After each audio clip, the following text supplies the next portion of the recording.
Compañeros, buenas tardes. Mi nombre es Rafael Antonio Leal Borges y voy a realizar la presentación de la fase 4 del curso de Inferencia Estadística. Para iniciar, mostramos que la muestra que utilizamos es la que hemos venido usando durante todo el curso. 550 es el tamaño de la muestra, que ha sido aleatoria, un muestreo aleatorio de un total de 999 personas. El primer análisis que vamos a hacer es el análisis ANOVA o análisis de varianza de un factor, el cual lo que busca es, analizando la varianza de los grupos de estudio, determinar si existe igualdad o no igualdad entre ellos. En el momento vamos a analizar tres grupos correspondientes a tres asesores con sus respectivas llamadas. Lo que queremos determinar es, en la hipótesis H sub 0, es si la duración de la llamada depende del asesor. Quiere decir que si el asesor influye en el tiempo de la llamada, o si la llamada o la duración de la llamada no depende del asesor. En primer lugar, tenemos el modelo ya, digámoslo, montado. Lo que tomamos es el asesor número 6, asesor 4 y el asesor 10, y tomamos 5 valores aleatorios dentro de la muestra para analizarlos. Los datos preliminares que nos dan la media, la varianza, la desviación, el tamaño del grupo y la suma total. En este caso, lo que buscamos es, a través de la varianza, demostrar si estos tres valores, teniendo en cuenta con los modelos estadísticos, si están dentro de lo que se puede establecer como una igualdad, teniendo en cuenta su varianza, su distanciamiento entre sí. Para poder analizar estos datos utilizamos la función de datos, análisis de datos, donde nos da como resultado la siguiente salida. Él nos analiza la varianza de un factor, nos da los grupos, la cuenta, la suma, el promedio y la varianza de cada uno, datos que ya tenemos previamente, y además nos da los valores de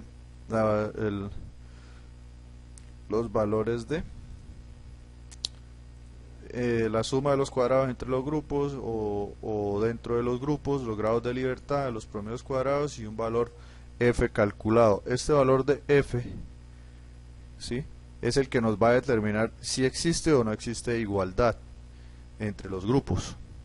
Y si podemos en este caso validar la hipótesis H sub 0, que dice que la llamada depende del asesor. Para que dependa del asesor tendría que notarse una diferencia.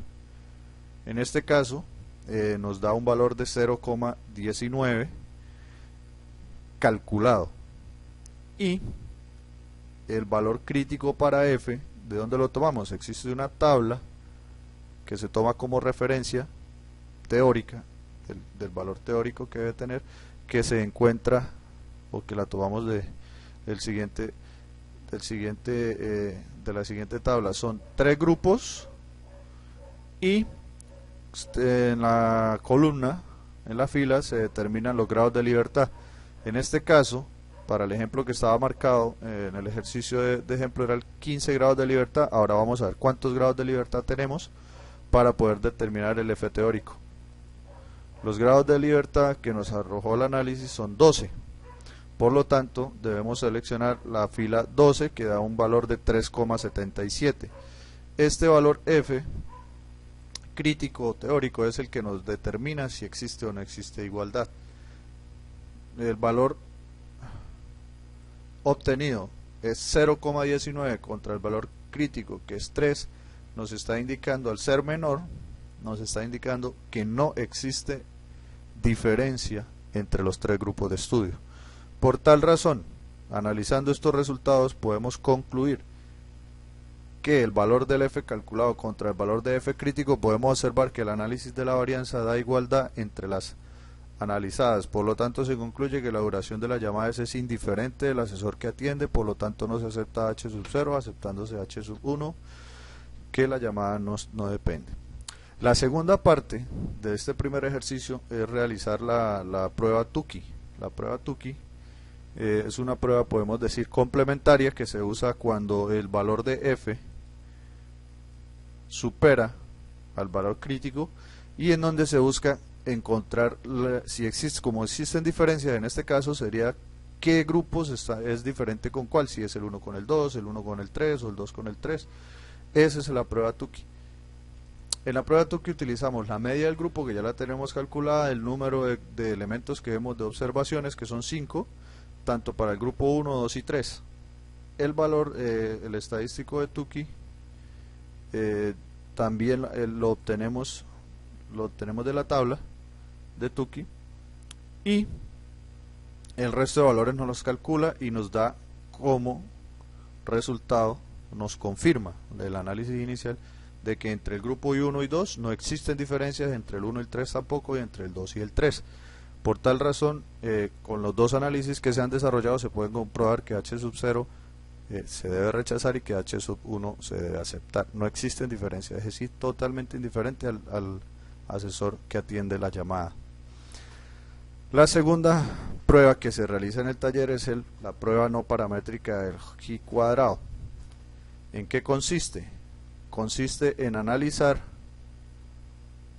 si la distribución es o no es una distribución normal.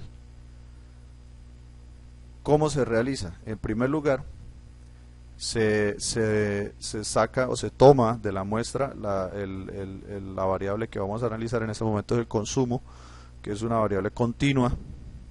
Tomamos los 550 valores, aplicamos el análisis de datos para obtener calculamos el rango, el mínimo, el máximo, el rango, el intervalo, organizamos los intervalos, ¿sí? Y teniendo ya los intervalos, con el análisis de datos en las funciones de estadística descriptiva, lo que logramos es realizar la tabla de frecuencias. Teniendo las tablas de frecuencias, buscamos las frecuencias esperadas, ¿sí? ¿Qué es lo que se analiza? La diferencia de la frecuencia esperada con la frecuencia obtenida dividida sobre la frecuencia esperada nos va a dar un valor, y la sumatoria de estos valores de toda la frecuencia, de todos los rangos, de todos los intervalos, es el que al final nos va a dar la comparación con un valor teórico para establecer si corresponde o no corresponde a una distribución normal.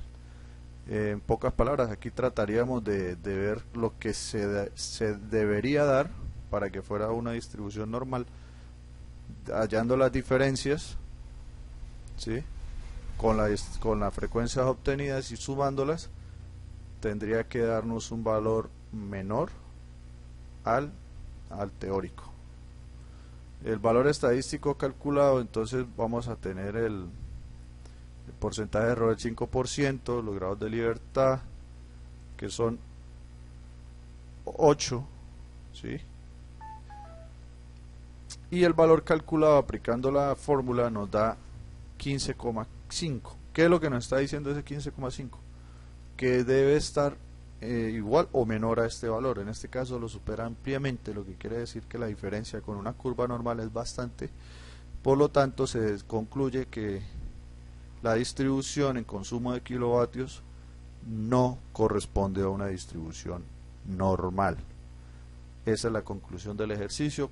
A través del uso de los modelos estadísticos podemos decir que no corresponde, la variación es muy alta. Esto ha sido todo. Muchísimas gracias por su atención, espero haber sido lo suficientemente claro.